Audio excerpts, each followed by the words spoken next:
Perek Mishemes, Daf Kuf Nun Zayin, sponsored the Refuah Shlema for Shmuel ben Chaya. We begin with the Mishnah. The Mishnah presents a dispute of Rabbi Elazar and Rabbi Yeshua, an additional pair of Tanoim to Rabbi Elazar and Chachamim mentioned in the previous Mishnah, who also discuss rights of a Shchimera. Rabbi Elazar holds he can bequeath only on Shabbos by a declaration because he cannot write or perform a formal acquisition, but on a weekday requires a documented formal acquisition. Irregular methods of acquisition can be implemented only in the absence of an ability to implement regular methods. Rabbi Yeshua holds a declaration is permitted even on a weekday. If it works on Shabbos, it certainly works on a weekday. One's right to implement irregular methods of acquisition is where his ability is to implement regular methods of acquisition. Similarly, Rabbi Elazar holds one can acquire on behalf of a minor and not on behalf of an adult, since he can acquire for himself. Rabbi Yeshua holds one can acquire for an adult who can acquire himself. The Gemara attributes this interpretation of the dispute to Rabbi Yehuda. However, Rabbi Meir explains him differently.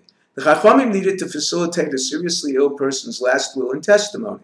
If they permitted a distribution by declaration on a weekday, when a formal transfer is possible, certainly they permitted it on a Shabbos when a formal transfer is not possible.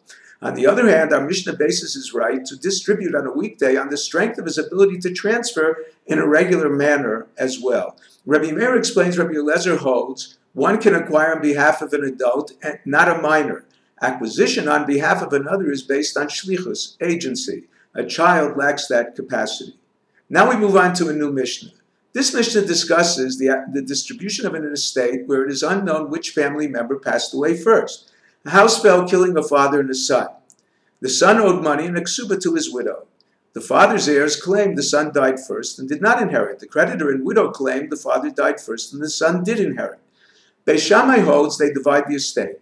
Although the principle ain't suffik motzi midei vadai, a definite claim outweighs a questionable claim, applied in our case should entitle the father's heirs, since they acquire either from the father or son, whereas the creditor and widow only from the son. Here the overriding principle is shtar ha'omed libos ki gavui dami.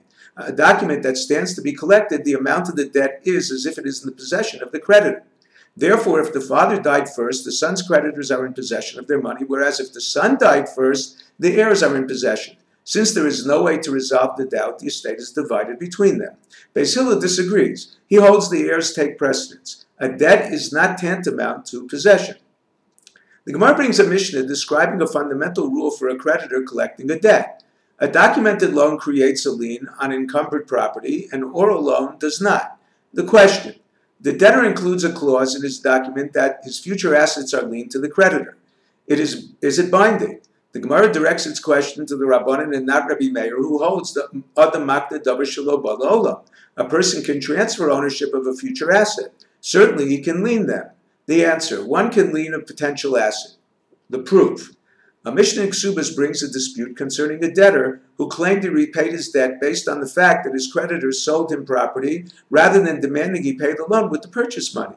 The Chachamim reject his claim because the creditors sold him land to guarantee his debt. Movable property he can conceal. The debtor was not in possession of the land at the time of the loan. Despite this, he can lien it to the debt. A refutation: anything a debtor possesses is lien to his loan. The Gemara reinterprets the question. The question is concerning a potential asset he sold or bequeathed once it came into his possession. The proof: Rav Chana proves it from our Mishnah that states if the father died first, the widow and son's creditor can collect their debts. However, at the time of the loan, his inheritance was only a potential asset.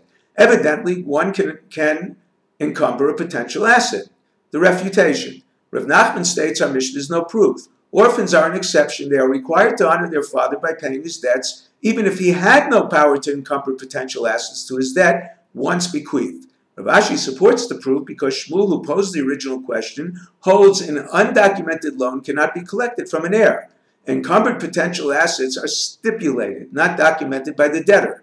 Therefore, the Mishnah must represent Rabbi Meir, who holds Adam Makta Davar Shelo Ba L'Olam. Another proof: a Mishnah in Shvius states a shtar mu'achar, a post-dated document, one dated after the loan, is valid.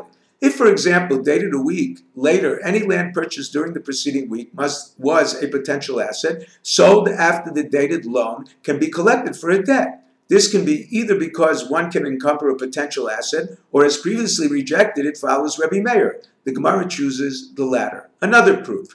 The Gemara brings a brisa that permits a creditor to collect even from the purchaser's improvements that did not exist at the time of the loan.